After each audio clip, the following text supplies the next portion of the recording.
All right, we're recording. Welcome to the Dialogue Doctor podcast. I have my fabulous partner, Laura Hum, is back. Laura is back. I'm back. She's back. When was the last time you were on the podcast? I'm actually going to look. You've been incredible. I'm just going to explain since I'm talking about you. You've been incredibly, insanely busy with our day job. The last time you were on the podcast was September 6th, Laura. Well, the podcast, but I did the Slack story where sorry, Mr. King, but I had some stuff to say about your missed opportunities in one of your short stories. Yep, the Slack group read a Stephen King short story. That episode will drop in January. The Slack group read a Stephen King short story. You were around for that. That's true. Yeah. But the podcast people haven't heard you since September. I know, they miss me. Very sad. They don't miss me. Stupid day job. Stupid day job really paying our stupid bills.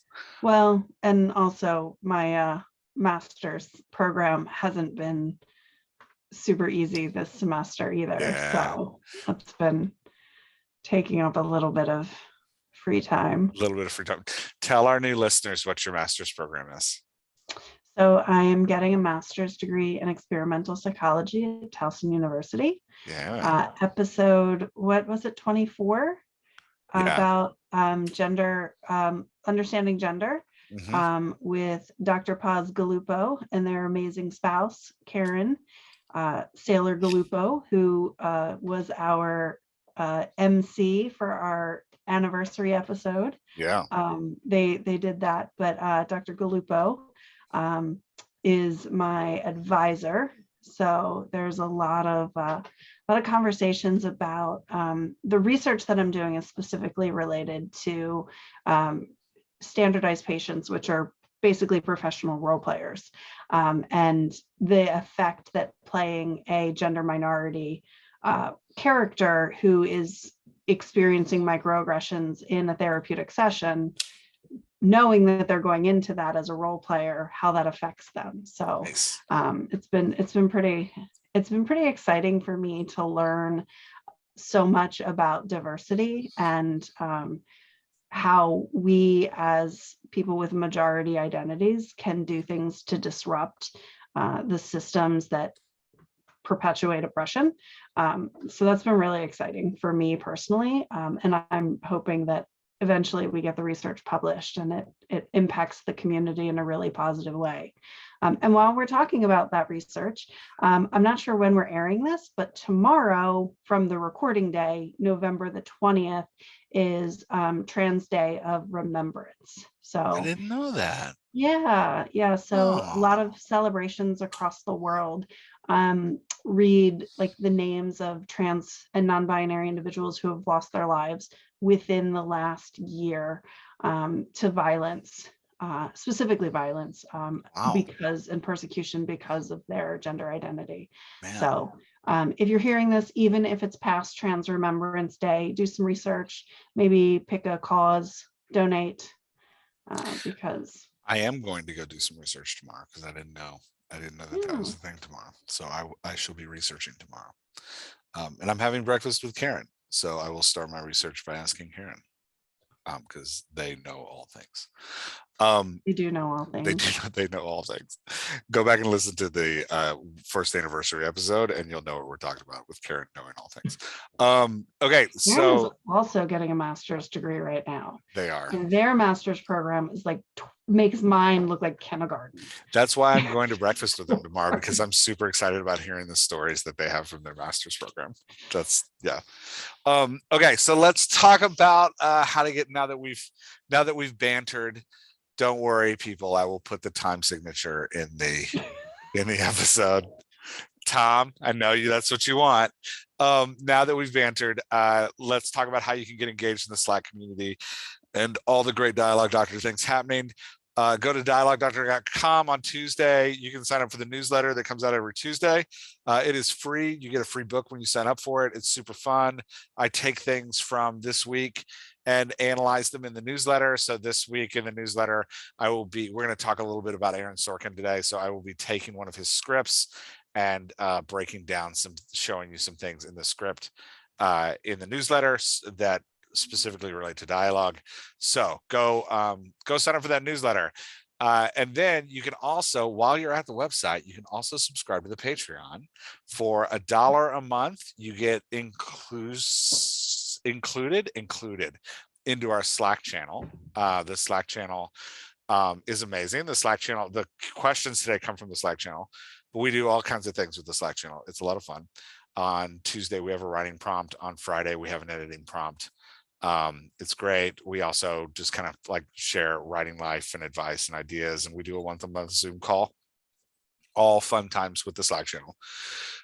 So yeah, $1 a month gets you in the Slack channel, $3 a month, and you also get the weekly bonus episode that I put out.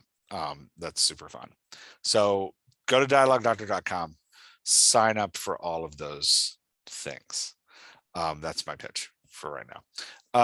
And we'll talk about more stuff later.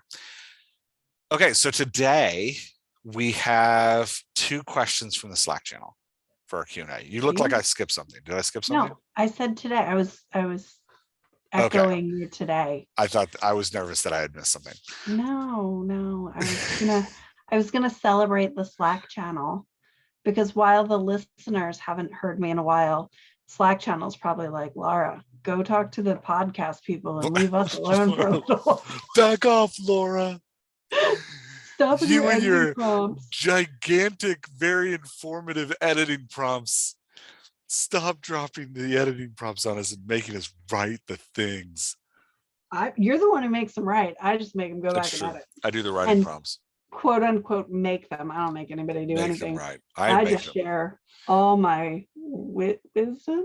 Yeah, I mean, part of your subscription, $1 a month with Patreon, is that I actually come to your house once a week and I bang on your door. I'm like, "Are you writing? Are you writing?" I don't. And then a couple days later, I peek through your windows and make sure you're editing. Are you editing? Hello. Are you editing?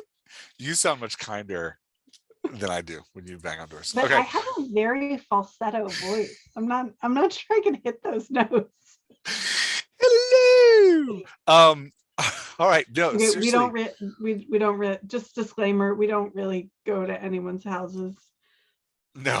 It's not a thing we do. It's not a service we offer. I don't leave my own house except when I'm playing Uber for my children, which I did for 2.5 hours today. So yeah, we need to get to the question, or we're gonna get more letters. Jeff and Laura spent the whole time just talking about crap, and they never actually. Will you just teach us something? I'll put it in the show notes. Yeah. I was just gonna say, one day we're gonna do a whole episode that's like, and then we'll get to the question, and then we'll get to the question. It'll be like the last 10 seconds. We're out of time.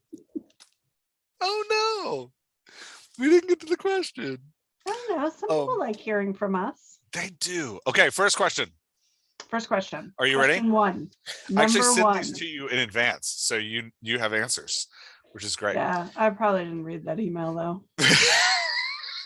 It was rather long, and I had we've been 2 friends long extra enough to know hours while you were. that I know that if it's a long email, it's unlikely for you to read it. I mean, you did bold some stuff, so there was a much higher probability that I actually read it because there was bolding. Yeah, and hey, all you people give me shit about italics. I used italics in the email, so there, as headings, not in dialogue. Don't use it in dialogue. All right, realistic. The first question is realistic versus unrealistic writing. Question: when should dialogue feel realistic, and when should it feel less realistic? AKA Gilmore Girls, Josh Whedon, Aaron Sorkin style. So I'm going to take a second and talk about Gilmore Girls, Josh Whedon, Aaron Sorkin style. Gilmore Girls was written by Amy Sherman Palladino, and all 3 of those writers have what I call kind of rapid style speaking. And Aaron Sorkin talks about it a lot. So I'm going to use him as the prototype we focus on today. So, and I did, after this question was asked in the Slack, I did an insanely deep dive on Sorkin, and I watched like 25 teaching videos and interviews. I spent a lot of time with Aaron Sorkin this week. Me and Aaron Sorkin on YouTube, we're hanging out. So Sorkin he says this all the time, that like dialogue is the least teachable part of writing, and it's the most personal, which I find really interesting. I got good news for you after this. We can teach it. Yeah. I was just going to say, I think it's important for us to take a quick pause before we do a deep dive into Sorkin and Sherman Palladino, because they're script writers, and script writing is a different art than book writing. Some of the same principles still apply, but when you have actors portraying your dialogue and you have the visual aspects going along with your scene, you have, in some ways, an advantage over print. So I love the discussion point here, and I think we have lots to say about it, because let's be honest, we have lots to say about everything. But I do just want to make sure that we, kind of highlight the fact that we are talking about two different mediums here. Yeah, and just to be clear, you and I understand script writing because it's what we do for our day job. So we're not writing screenplays, but we are writing a form of screenplay. And so we get it. We get like how screenplays are written, and the whole like having actors, perform your work in its initial presentation to an audience. Gives you collaboration around character voice. So you can, you don't have to be as clear or as, I think you can cheat a little bit with character voice, because the actor is going to show up and like add their texture to it. They're going to embody the character. They're going to embody the character, and it's a collaborative thing, right? Like you write it and then you collaborate with maybe not you personally, but the director as the intermediator is going to collaborate with the actor to like make sure that a voice gets portrayed. So all that to say, it's a different art. I think writing dialogue in novels and short stories is actually harder than screenwriting. One, screenwriting, all you have is dialogue. So a lot of the things that we're trying to teach people just naturally happen in screenwriting. And then two, again, you don't have that collaborative element. You have to like ignite the reader's imagination with just the words on the page. You don't have which ends up being more intimate and more personal an engagement than an audience. A novel can be far more personal for a reader than a movie can be for a movie watcher. That doesn't mean all novels are more intimate than all movies, because like there's a scale and there's an overlap. There's like a Venn diagram or something here, but it is that like, well, I mean, Robert McKee said it best, that like the stage and the screen, you're presenting an image to a audience member, whereas when you're writing a novel, you are directly engaging with their imagination, which makes it far more intimate when done well. So yeah, that was a great disclaimer. Thank you for stopping us to do that. All right, so the other thing Sorkin says a lot that I found incredibly interesting is he talks about dialogue as music, which is something we do too. It always strikes me as funny, because I feel like you and I, Laura, are these like weird outliers that like make up these weird things about dialogue. And I'm like, nobody else thinks this. So, but you and I talk all the time about like the cadence of dialogue and like the pacing and the rhythm of it and all that kind of stuff. The flow of it, the emotional flow of dialogue. I compare it to music all the time. So if you've ever been on a call with me, there's a great chance that I've been like, so I want you to think about this like you think about a song. So it was just funny to hear somebody at Sorkin's level be like, yeah, dialogue is music. I was like, oh crap, we say that. We came to the same conclusion by accident, because I've never really paid attention to Sorkin before. But yeah, he's big on like dialogue has rhythm and pitch and meter, which I totally agree with. And then he said something interesting in a couple. He said it a couple times in different interviews. I just thought it was fascinating. He said it's not important what your characters are talking about. It's important that the audience says, "Wow, these guys really know what they're talking about." So I found that really fascinating because Sorkin writes a lot of stuff that he is not an expert in. And so he was talking about how, like, when he's writing The West Wing, he doesn't need to be an expert in geopolitics. He just needs to make his audience feel like he sounds like an expert in geopolitics. And then they'll be like, oh, he knows what he's talking about. So it goes to the whole, like, I'm not a doctor, I just play one on TV type thing. I just have to sound and look like a doctor, and then I can like move on with the plot. So a few things his style is known for, and I feel like I have read a bunch of Amy Sherman Palladino and I've read a bunch of Josh Whedon, and I feel like this also carries over. I pulled these 6 characteristics of Sorkin's style because I feel like they also carry over into Whedon and Palladino. Most of them, 2 of them don't, but 4 of them definitely do. So the first thing is the characters are defined by wants and intentions. So every character wants something and they're always planning on how to get it. That's also very Amy Sherman Palladino. All the characters, when they enter into a conversation, everybody in the conversation wants something and they're all like jockeying for position to get that thing that they want. The next thing they do with dialogue is, well, this one's specifically Sorkin. Sorkin writes smart people who are trying to convince each other of things. So if you think about all of his work, like The West Wing and The Social Network and A Few Good Men, he has all these heated conversations in which he has very intelligent characters trying to convince each other of different positions.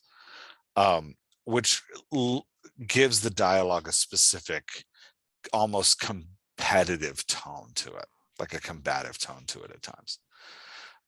Third thing is there are way more exchanges per minute in Sorkin, Palladino, and Whedon's writing. There's a lot of people that have analyzed this, but there's a really great one on YouTube who used a chart, which made me super happy. He used like a bar graph, of like how many exchanges per minute. And Sorkin is off the charts. He has more exchanges per minute than anyone else. And we can talk in a second about how he does that. Another thing that all 3 of these writers do, which is unique for a screenwriter, but not necessarily unique for us as novelists, is they obsess over the pauses and the tempo of a line. So they are writing the ums and the likes and the buts in a line. They're really obsessed. Sorkin specifically is very obsessed over like the length of lines and like how long each utterance is. And he'll even like put 2 characters together, one that has weaker lines and one that has stronger lines, so that he can create a like rhythm between them. So you have like a downbeat almost in his like 4/4 time of writing, which actually kind of made me love him a little bit. I was like, oh, that makes me so happy. But yeah, so there's a specific tempo to their dialogue, and they're very obsessed with controlling that tempo. Which I'm a proponent of you. I mean, we've been talking about tempo as pacing, since we started this, and dialogue, because that pacing of a scene, now they use a very specific pacing in every scene. They kind of don't change it. Whereas in dialogue for a novel, we're a huge proponent of changing the pacing based off of the intensity of emotion that you want your readers to feel. We're using that modulation, whereas there's not a lot of modulation in any of these, right? Like the intensity goes up because people get louder, because the conversations have more impact on the plot line, but the emotional impact on the actual characters doesn't really change that much. But when you're putting people in this kind of high pressure environment where everybody wants something all the time, that level of intensity is always pretty high. Plus, you're also talking about 60 minutes, 17 of them are commercials. Yeah, so that's true. And I will say, of these three, Amy Sherman Palladino, I think, does the best at creating emotional pacing in her dialogue. Like, she writes Marvelous Miss Maisel, and there are some really great, like, emotional moments in that where a character's voice modulates in order to create this emotional moment. And yeah, but I think that's different for her now than with her early stuff. Like, if you compare Mrs. Maisel to the Gilmore Girls, which is kind of what she was known for initially, it's kind of where like she got her big break. Yeah. In I guess Hollywood. Her writing has changed a lot, and part of that is her audience, right? Like, the CW audience wants a Gilmore Girls. Amazon's audience wants a Mrs. Maisel. Yeah. So really, this is and again, Sorkin is the same way. Sorkin creates an audience, and if you like Sorkin stuff, you pretty much will watch anything of Any it. Sorkin. Yeah. If you're not a fan, you're not a fan. You're not a fan. Yeah. And Sorkin is very open about, this is a little bit of a tangent, but he's very open. He said in several of these interviews I watched with him this week, as I did my like rabbit hole disappearance, that he is in love with his own voice. And he very much is creating the same voice over and over again, that he really likes. He actually talks about trying to like imitate David Mamet and like imitate these other writers, and he like learns things from it, and then he's like, never mind, I'm going back to myself. So there is an intentionality to create a specific brand of voice that he's doing. Yeah, so And, other things, I mean, it's yeah. working for him. Yeah, I know. I mean, who am I to criticize? Like, yeah, I wish I could write a one voice and people would throw money at me. Please make that happen. Man, maybe we're going about this all wrong. Screw this modulation stuff.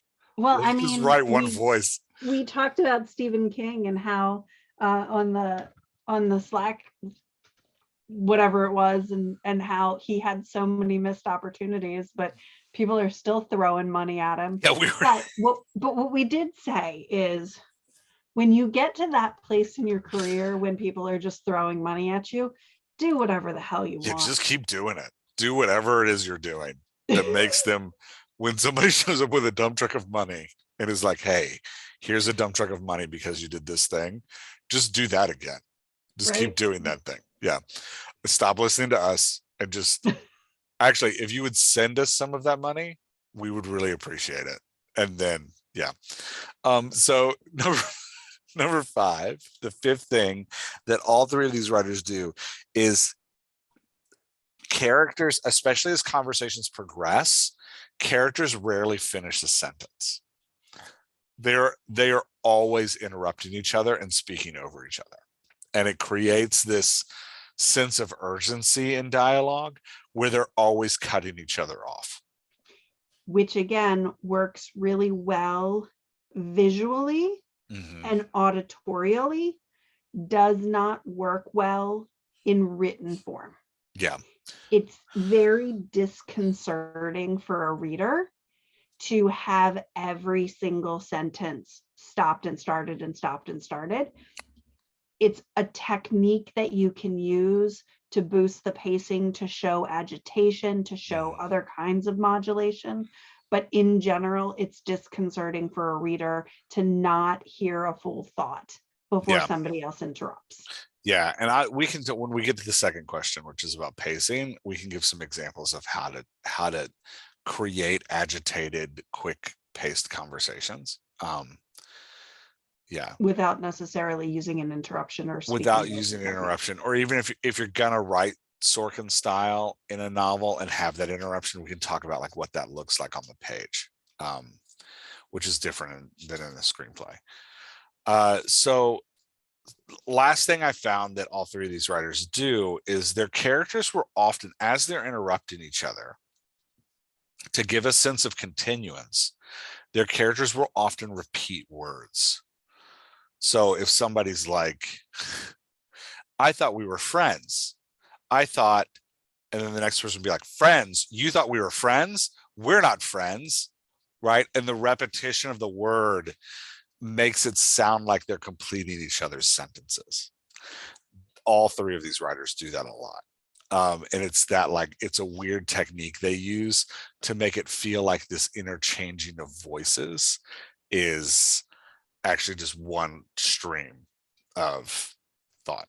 And again, it works because every character has the same voice. Mm-hmm. So people can stop and start and pick up and move on, yeah, because everybody is the same voice. It's like it's like a chorus telling a story. They're all the same voice translated through actors that make them feel different. Yeah. And sometimes not all that different. Sometimes not all that different. That's true. So now that we've kind of like looked at what this unrealistic voice is, because that's not how people talk, right? Like, people don't walk around cutting each other off in this rapid pace style, repeating. What did you say? Some people don't. Some people don't. Some people do. There are people in the world who act like this and talk like this and have these kind of mannerisms. And when you come across one, these kind of mannerisms, no, I'm just kidding. Right? Sorry, you're saying when you come across one. No. We do come across these people, but rarely in our lives are we in a place where we're meeting a group of these people all at the same time. And if we are, most of us turn and run. Yeah. Most of us at that party go hide in the corner and go, these people are really intense. I wonder when my ride is coming. Yeah. So when is it appropriate to write characters, and expanding beyond Sorkin, because there's a lot of different ways we could say, like, we're writing unrealistic voices. When is it appropriate to write unrealistic voices, and when do we need to lean into realistic voices? So realistic voices is a weird thing for me, because if I'm talking realism in our day job looks very different than realism within the dialogue doctor. That's true. And here's why. In our day job, we are writing simulations that teach people how to anticipate real world events, which means that the emotions that they're experiencing, the topics that they're experiencing, have to be preparation for real life.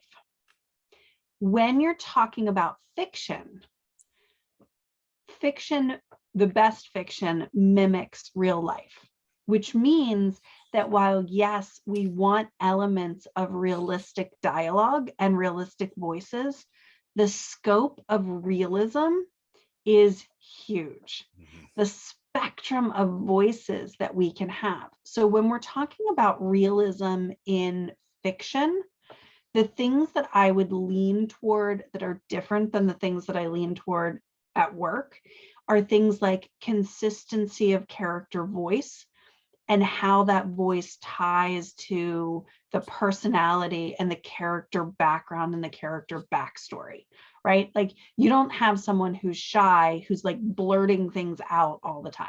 That to me is really unrealistic. But you can have 50 characters who blurt out things all the time. You can have a character who blurts things out and a character who never speaks. All of those are within the spectrum of reality, but what ties it to realism is how it ties to who the character is and what that character's story is. That's interesting. I wouldn't have that's a great way to answer that question. I hadn't thought of it in that way. So you're saying that, like, what makes a voice realistic is how that voice is representing the personality and background. And if the voice is appropriately representing the personality and background, then it classifies as like realistic. Mm-hmm. If the voice is not, or if the voice is inconsistent through a novel, then it feels unrealistic because people's voices aren't inconsistent. exactly. Nice. I like that. And I was kind of taking a different approach to the question, which is like realism for me means like I was taking the idea of like, is this represented in the world around me? Right? Like, you know, I don't meet a lot of people, like we're saying, that speak like Lorelai Gilmore, who have like deep literary references and pull movie references from like the 1930s in a rapid style fashion, that is also somehow down to earth. Way to go, Amy Sherman Palladino. Lorelai is not down at all, ever. She So also is a horrible human being. yeah, well, She's completely endearing, but we're she gonna is get a horrible emails human from the being. Gilmore Girls Hive. They're gonna be like, I'm why sorry. Lorelai's the best. I was a Gilmore Girls fan the entire running of the show. I watched the reunion show. I was all in. I tried to go back as a full-grown adult person and watch the show. And every human being, save for maybe Luke in the first 5 seasons, Yeah, was a horrible human being. yeah. So super true. So and I was also, I'm not afraid to say this, I was also a Gilmore Girls fan, and I also watched every episode and the reunion show. And it wasn't until I tried to watch them again that I was like, hey, that's not a nice thing to do to people. Yep. So Yep. That's exactly what happened to me. like, oh, I realize now that you are not nice people. So yeah, Yeah. anyway. For me, realism in a novel, I was going to take a different tone toward realism, which is this something that's going to be represented in the world around me? And so like when to use realistic characters, realistic character voices, and when to use voices that like you may see in the world, but it's incredibly rare, but that character really pops, for me has to do with, do you want the reader to engage with that character? If you want the reader to go on an emotional journey with that character, the voice needs to sound realistic, because they need to be able to see themselves in the character. They need to be able to hear themselves in the character, or at least connect the character to somebody they know. They need to be like, yes, I can imagine and embody this character. Mm-hmm. So like I had a character voice in my third novel that was super unrealistic, super fun to write, because he was really a heavy, fat dude who like couldn't breathe and finish sentences. Tony? No, Or I was talking about the the councilman. congressman? Yeah, the The congressman. councilman. Councilman, yeah. Councilman Black. And like, I remember him. so Yeah. he's fun to write. He has an incredibly distinct voice, but it is not, it is consistent. He always speaks in the same way, but it is not a realistic voice. People don't, I mean, there might be people that speak that way, but they're rare. And you're not going to connect with him emotionally. You're not going to go on a journey with Councilman Black, because his voice is so like just odd that you're like, it's fun for a couple scenes, but if you had to read a book of Councilman Black, you'd be like, I can't do this. This is too much. So but you're also not supposed to go on an emotional journey with him. Yeah, He's not one of your driving characters. no, you don't really need him. He's totally a hazard character that I'm like, this is a boring scene and I need to do something really fun. So I'm going to put this really crazy voice in here to keep it entertaining. So yeah, but so that's where I would say, like, if you're writing a character that like you don't care if your reader connects with them, because they're there to be a sideshow, to be a hazard that like causes change in a script, like it doesn't need to be realistic. But if you want to take your reader on an emotional journey, they need to be able to find that voice in the world somewhere. They need to be able to connect to it somehow. Yeah, and see, that's where I would disagree with you. What? Is that, yeah, I know. Stop the recording. Stop the recording. I agree with about 90% of what you said. This is why you haven't been on the podcast in September. Just I kidding. know. I got banned. I got too many demerits. Disagree with me. Everybody will see Melora again in May. Keep doing it, and we might. No. So you said they don't have to be realistic, and that's where I disagree with you. In the grander scheme of things, because you can't have the reason that Councilman Black worked, even though he was this voice that was kind of larger than life and maybe we don't see a lot of in real life, the backstory tied to who he was in a way that we didn't have to have personal experience with him to be like, that exists in some this world. person feels like they're consistent and together under the definition of realism you're using. That's totally right. And I think about, like, you know, a couple months ago I read Hail Mary by Andy Weir, and he's got an alien in there named Rocky, and Rocky has a very unique voice because he's actually talking in melodic chords, and then there's a computer that translates his melodic chords into words. So it feels at times very choppy, but it's completely consistent with the character.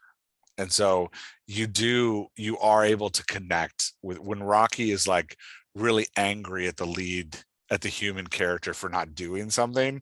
You totally feel Rocky's pain because you're like, yeah, I also want the human character I can't remember the human character's name, but you're like, yeah, I also want the doctor on the spaceship to like actually do his damn job. Like, it's that kind of like, you know, you totally feel Rocky's pain because the voice is incredibly consistent. And that's a really great example of why the definition that I like about realism doesn't always have to tie to this world, because science fiction fantasy, part of the beauty of science fiction fantasy is that it doesn't necessarily exist or tie to this world. We can think about it in a different way, but the same rules still have to apply. Like, we have to have an understanding of how the backstory ties to this voice. Why is this character loud and aggressive versus why is this character soft and slow to speak, right? Like, these are things that really, for me, have to tie specifically. And I think fan fiction is actually a really great example of realism in character voice, right? Like, there's tons and tons and tons of fan fiction out there. And I'll just use Supernatural as an example of so much fan fiction out there. And the fan fiction works when the voices are realistic based off of the characters that we know and love from the TV show. When Dean grunts and points and moves Sam away from anything feelings related, that feels real to us. But when Dean starts talking about feelings and emotions, and like they're having these sweet bonding moments where they're revealing their souls to each other, you put the fan fiction away and you're like, no, this isn't realistic. Even though there isn't a Sam and a Dean, I mean, theoretically, maybe there are supernatural monster hunters in the world. I don't. That's what I'm saying. You don't know. I don't. I mean, sometimes I really hope that there are, and then sometimes I hope that there aren't. Yeah. It's very confusing in my head as to whether I want supernatural things to be real or not. So I feel like we're just going to skip right over that. Our poor Robert, who asked this question, I feel like our answer to Robert is like, meh, you know. I think our answer is, if you want your readers to emotionally connect to your characters, realism has to be there. But how you define the realistic element, there's a little bit of flexibility in that. Does it have to be every person? Is every person in the world? No. But there has to be rules that work. And Jeff, you do love a world rule, right? Rules. Like, you gotta buy into any story as long as the rules, as long as it's got rules. I will watch your show, I will read your book as long as the rules are consistent. But if your rules don't work, don't give me that book. And don't give us 3 rules and then break one of them to replace it later on in your No, series. damn it. Don't do that. That's not That's okay. unacceptable. If you're going to give me rules, you got to live by the rules. You set up the world. Sorry, this has gotten off track. Question number 2. We're just going to move on. By the way, Aaron Sorkin, if you listen to this and you want to come on to the podcast and fight us over any of these, come on, we'll take you on. Come on, Aaron Sorkin. We'll take all comers. Maybe Sherman Palladino, come defend your work. These people aren't ever talking to us. All right, so pacing.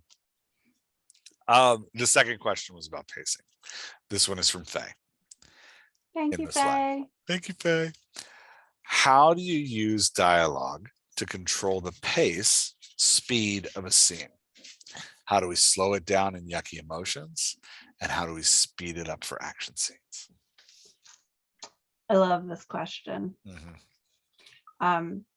Pacing is one of those things that as we started working with like defining elements of dialogue, that we changed the language on it a lot. When we first started, for those of you who were in from the beginning and heard us talking about the very first marathon course that lasted 92 years, where we were watching Jeff work through a book and then it turned into something else. We used to talk about pacing as beats in a scene. And which is what Faye's referring to. Faye's referring to the beats of the scene. Yeah. Right. The faster those beats occur, the faster the pacing happens. We use a little bit different of a definition for pacing now, which is still inclusive of the beats in the scene, but it encompasses more. So we talk about pacing in, you need 2 characters for pacing to happen. Pacing is when your character speaks in relation to others, how often they speak, how quickly they speak. When you're modulating emotion, you change the number of beats a character has. And when I think of beats, I think about them as phrases within a statement. Yeah, so, I would say I'd call it an utterance. Phrases within an utterance. Great. Yeah. That's great language there. Sorry, statement starts to get iffy because they're like, sure. Well, it's a question. It's all right. Okay. So statements sure. Inside an utterance. Yeah. Yep. Okay. So if you're adding someone's name to an utterance, that's adding an additional beat, even though it's only an extra word. If you're adding a filler phrase like I mean, or you know, that's adding an extra beat to the utterance. Some sentences are just one beat. Some sentences, if they're complex or compound, then they're going to have multiple beats within one sentence. But the reason that the beats are important is because if you want the emotional intensity of the scene to ratchet up with the action moving faster, the beats have to come faster. So if we're going back to Gilmore Girls dialogue, everybody in Gilmore Girls has short beats in their utterances and they come really, really fast. Back and forth and back and forth and back and forth and back and forth and back and forth very, very quickly. It keeps the pacing of the scene moving very fast. We often use this in an action scene where instead of somebody giving a long speech, they say one thing, their opponent says one thing, they say one thing, their opponent says one thing. It keeps the scene moving very quickly. Now, on the flip side of it, if we want someone to sit in the emotional intensity of a scene, there's anger or there's sadness or somebody's about to reveal something that's integral to their past that's going to impact the rest of the story, we're going to slow those beats down. We're going to slow the pacing of the scene down.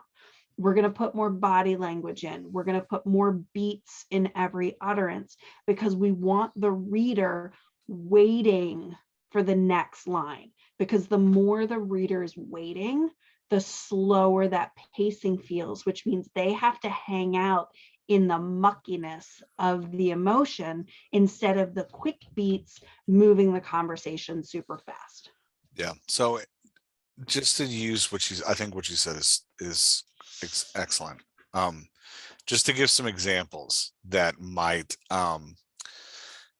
be unexpected, because we say like, oh, we want to speed this up, so you need more beats per, like you need smaller beats per utterance, right? Like, or less beats per utterance. And you're like, oh, but I have this character who's like loquacious and uses a ton of word, like speaks like in 3 to 4 to 5 sentences at a time, and Avoid uses Crowder. yeah, and you avoid Crowder and uses commas to separate those sentences, and so everything feels like a run-on. If you want to make that character sound faster, make those phrases shorter. Make those like inside the utterance, make the, am I using the right word, phrases? Make the beats inside the utterance shorter, and you can still give them 4 beats. But by making those beats shorter inside the utterance, it makes it feel like they're talking faster. So you can give them 4 beats in an utterance, but use less words to give them those beats. And it's going to pick up the pace of that character's voice. And I would actually do that differently. So if you watch Justified, they don't ever shorten the number of words Boyd uses. But what they do is they have Raylan interject. So when we write and we edit, we still write Boyd's 15 sentences. Mm-hmm. And then we just break them up and we having another character interrupt is another way to get to that. Right. Yeah. And it doesn't have to be a verbal interruption. Mm-hmm. It can be an interruption. So Boyd says his first beat and Raylan takes off his hat. Boyd uses his second beat mm-hmm. and Raylan laughs.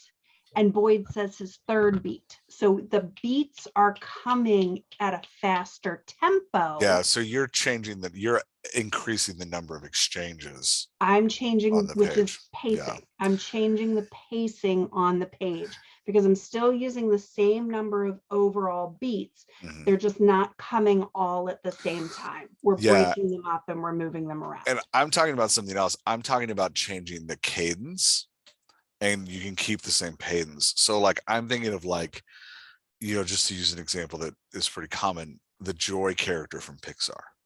Mm-hmm. Right? She always speaks in like multiple sentences, unless she's really emotional, and then she only has one sentence at a time, mm-hmm. like modulating toward that, like, more intense emotion. But when she's getting excited and they want to pick up the speed of her voice, they don't decrease the number of beats in her mm-hmm. utterance. In fact, sometimes they increase them, but they make those beats much shorter.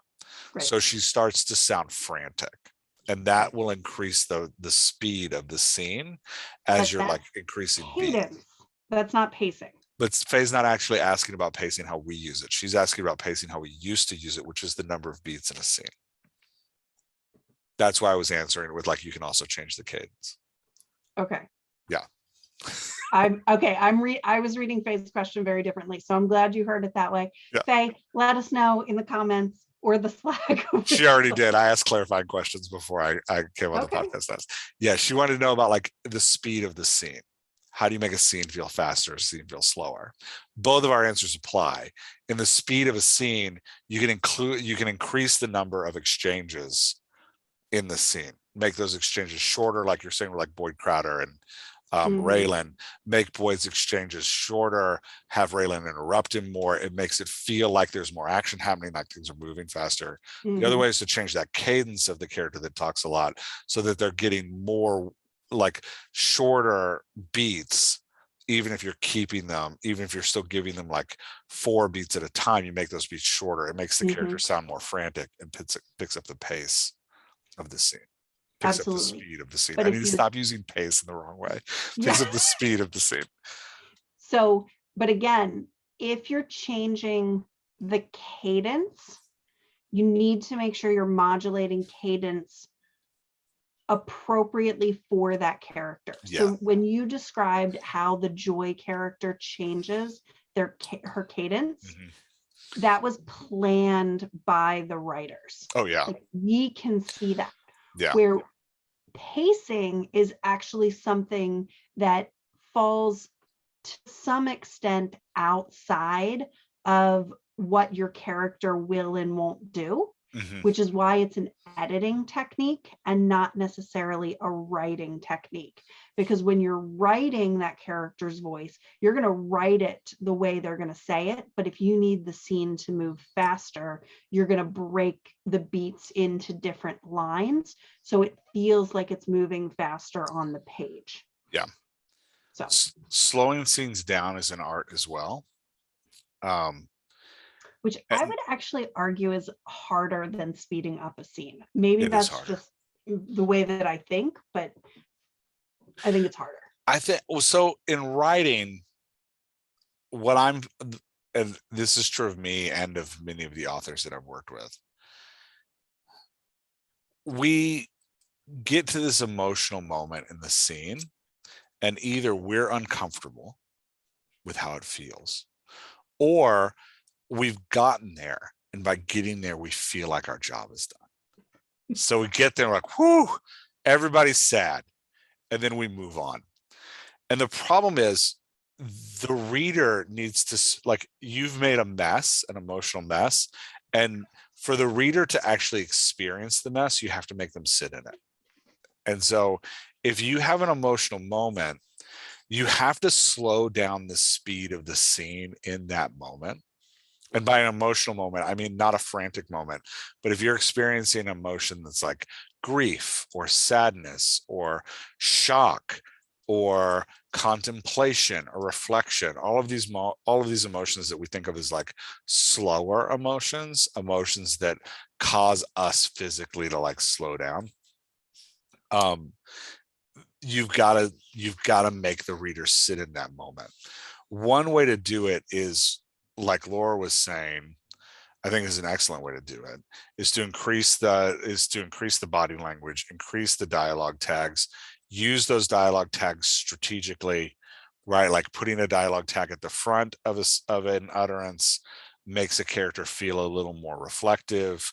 You interrupting utterances with dialogue tags can really help to like slow the speed of that moment down. Another way to do it as well is to circle around, what I call circle around the topic for a bit. So often in dialogue, we just want to move on, and we want to like get to the next section of the dialogue. If you just have the characters talk about the same thing for multiple exchanges, it feels like everything is slowing down. So for example, like, you dropped the birthday cake. Yeah, I did. Now we could move on after that. But if we just sit with that topic, you dropped the birthday cake. Yeah, I did. Oh my gosh, I have a real life example. So I'm driving in the car yesterday, and I told you over text I was going to tell you this example. I'm driving in the car a couple of days ago, and I've got my 7-year-old Riggs and his friend Remy in the back seat. And we're driving, and Riggs all of a sudden gets really sad. I don't know what caused him to get sad. And he looks at Remy and he goes, you know, my pop-up died last year, which is my father-in-law. He's like, and he had this really special car. It was this green car, and he gave it to us. So already you can feel like the way he's talking, he's like spending a lot of time talking. He'd be like, he gave us a green car. He had this really special green car, and he gave it to us. And Rumi goes, oh, that's nice. And Riggs goes, yeah, but my dad, he didn't like that green car, so he got rid of it. And it was really special. It was special to all of us. And Dad got rid of it. And of course, I'm sitting in the front seat. I'm like, we traded in. We're driving a brand new car. We traded it in to get this car, and the green car didn't work anymore. It wasn't dry. We had to tow it to the shop.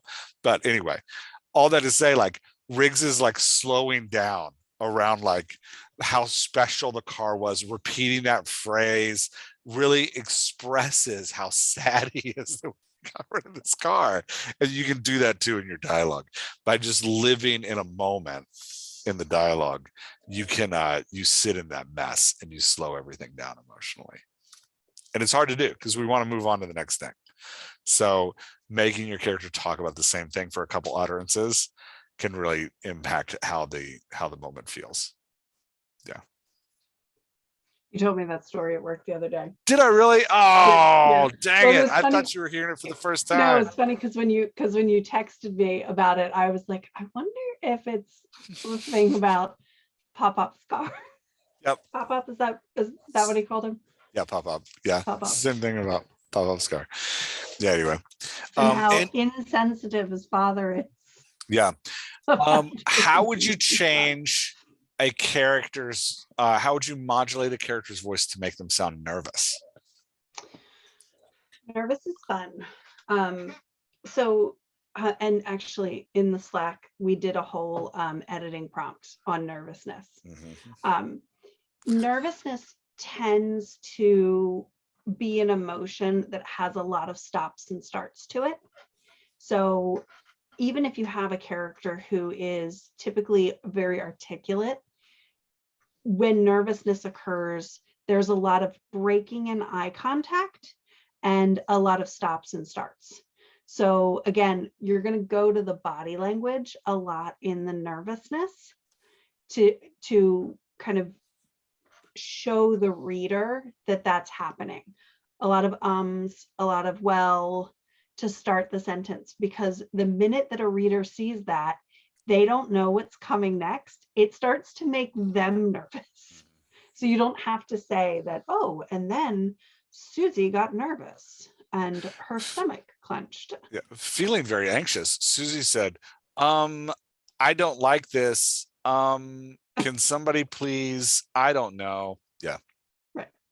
You don't need all that. If it's, she took a deep breath, she averted her eyes, she looked at her hands. Well, she took a deep breath. I think she took another breath, and then the words come out. Now the reader is anxious with her because we're like, just say it. Yeah. Tell us what you're thinking. Yeah. Yeah. Our book club book, The House in the Cerulean Sea, the lead character Linus gets very nervous, and he does a fantastic job of modulating into nervousness with Linus. Nice.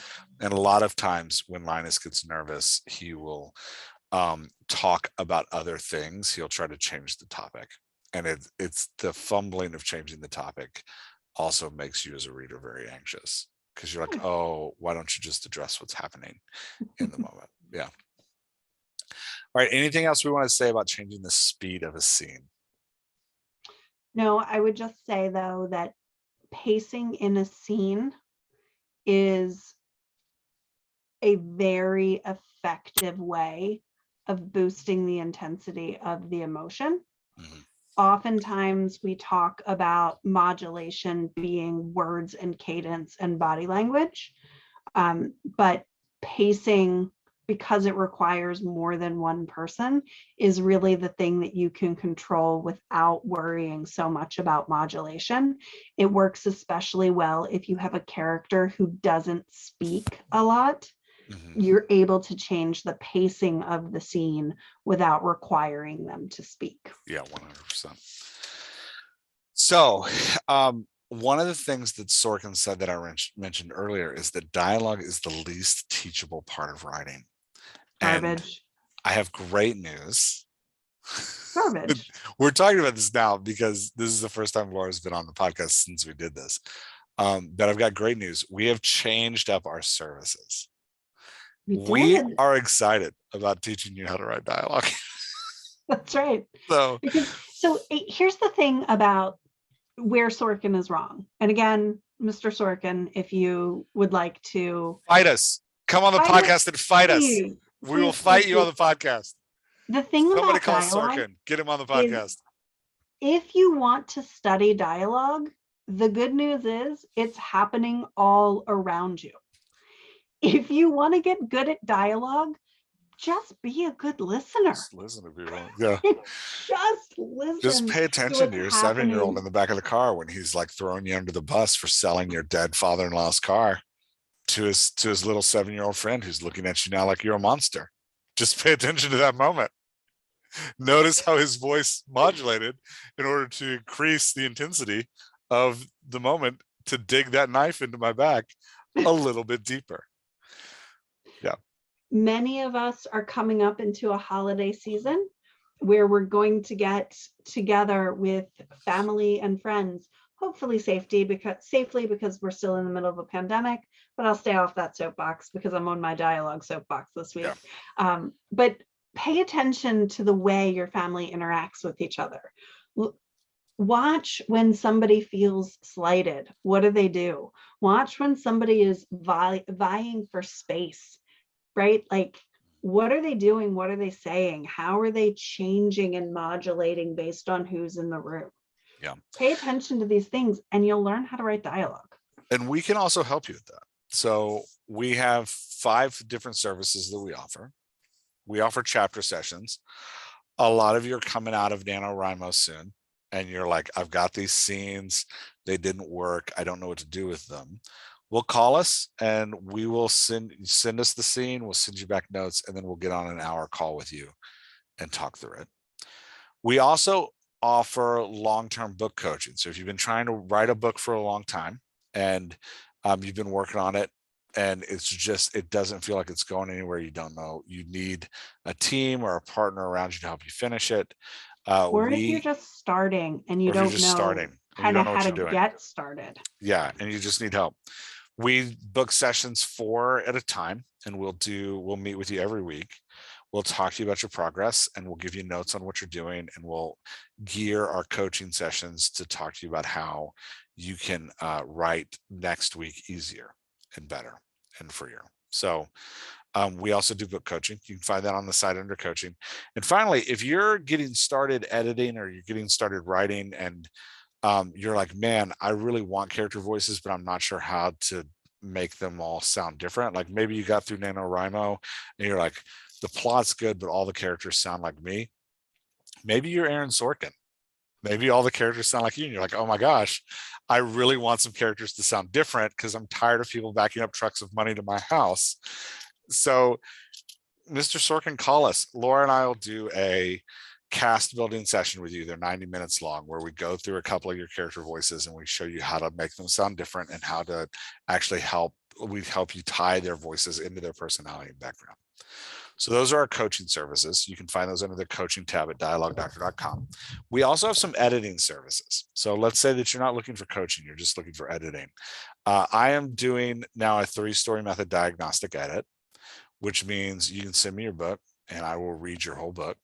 And I will give you a analysis of each chapter, strengths and weaknesses, not just on dialogue, but on world building and on plot and on how well you've got choices, consequences, and conflicts going on in there. I'll use a 17-point rubric on every scene. And then we'll end after it takes me about 60 days. And once I'm done, I'll give that back to you. And we can meet on a call and talk through it and talk about how to take your story to the next level. Laura and I are both offering developmental edits, this is the one that I'm so excited about. This was my entrance into the editing world. I didn't even know it had a name. It is. Yeah, it does. It's called developmental editing. And what it is it's not grammar editing, right? Like we're not proofreading your document. We're going through and line by line asking all of the questions that we ask, like we ask on the podcast. Is this character's voice working? Is this scene working? How can we make this line better than it is right now? And you will get intensive line by line notes from us to do developmental editing. And in the end, you will have not just a better story, but better scenes line by line. Yeah, so that's developmental editing. We're offering all of those. We also, if you're like, I want to learn this stuff, but I'm like writing a couple books right now, or I want to learn this stuff, but I'm not ready for an editor. I want to learn this stuff, but I'm still like in the middle of writing. We're also doing some mini conferences in 2022. And this is the first time I'm talking about them. So we're going to do our standard the ones this in 2021, we did 2 conferences. We did character voice conferences, where we helped you build your cast. We called them cast building mini conferences. They're 4 hours long. They go from noon to 4 on a Saturday. And then you have the option to schedule a 90-minute call with us after that to actually work through your cast. And what we do in that is we talk you all the way through the cast. Like, here's start to finish how to build a cast of voices. We're gonna have 2 of those, one on April 20th in 2022 and one on October 22nd. And I'm going to have space on the website this week for you to sign up for both of those. So go to the website. If you want to do either one of those, you can go ahead and register. We're also going to do a different type of conference, mini conference, which is something we've been asked for a lot last year. People were like, I love the cast building, but can you please do this thing instead? So yes, we're going to do that thing. And that is how to write a dialogue-driven scene and how to edit a dialogue-driven scene from scratch to completed scene. So we're talking about writing and editing a dialogue-driven scene from scratch to completion. We're going to do, that's also going to be a 4-hour conference from noon to 4. And there will be optional follow-up sessions that you can schedule after it. That's going to be on February 26th and September 10th in 2022. So those are going to be up this week. Feel free to register them. If you have a writer in your life and you're like, man, I read their book and they really need help with dialogue, but I don't want to tell them that, buy a conference for them as a Christmas present. Be like, hey, or a Hanukkah present, whatever holiday present you give. Birthday present, New Year's present. Festivus present, Festivus for the rest of us present. Whatever present you buy it for them. Be like, hey, I got you this. But don't tell them because your dialogue's bad. Just tell them because you're really going to enjoy it. It's really going to help you. Because Jeff and Laura are so much fun to hang out with. They're so much fun. Yay. So this new conference, can we talk about this new conference for a second? Because I'm just really excited about this. Okay, go for it. Like why this is our next new conference. So we have, like Jeff said, we ran the cast building one twice, and it's so much fun. Like we get to talk about different books and what we presume the authors were trying to go for when they were creating, what you need to think about. But once we have that, it's like, okay, well, and you don't necessarily need that one to do this other one, right? Like we talk in the Slack every week about, okay, practice this writing technique, practice this editing technique. And we try to give you tips and tricks every week, but we want to be able to pull it together all in one like comprehensive package to say, these are the things that you need to be thinking about to write dialogue that engages your reader.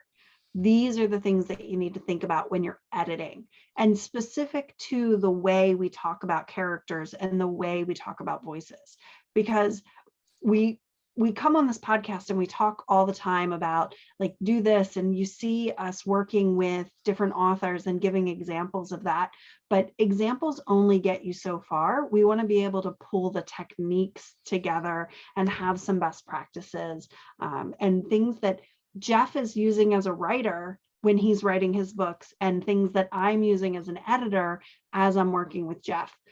They're not super unique. They're not hard.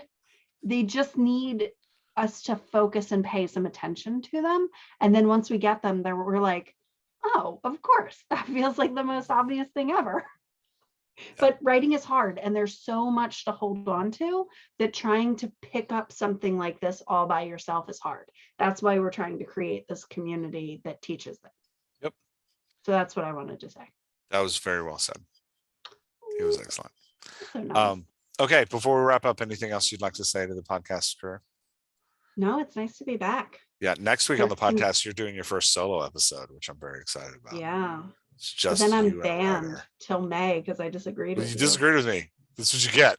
Whatever. If people only knew how often we disagree with each other. It's like an hourly basis. All day. That's just our relationship. Well, I feel like, and the disagreements are good because they get us to a better place, right? Like we're both pulling for the same thing, which in most cases is excellence. Yeah. And we're just looking at a project from two different sides. Yeah, totally. So being And able this to time see it my and side talk was it right. through. And you Yeah, can go except sit that in the ether and not talk on the podcast again until May. I'm just kidding. While you think about I honestly what you sometimes said to think me. that you created this podcast just as an opportunity to punish me. It's right. Nobody actually listens to it. It's just something I do. You've created a Yeah. whole scenario of people A whole, outside to this is tell my us how Shutter nobody's Island. That's listening. right. Yeah. This is my Shutter Island. Well, in that Nobody case, is it listens. my Shutter Island or is it your Shutter Island? That's right. You'll never know. That's how we're ending. I'm stopping the recording.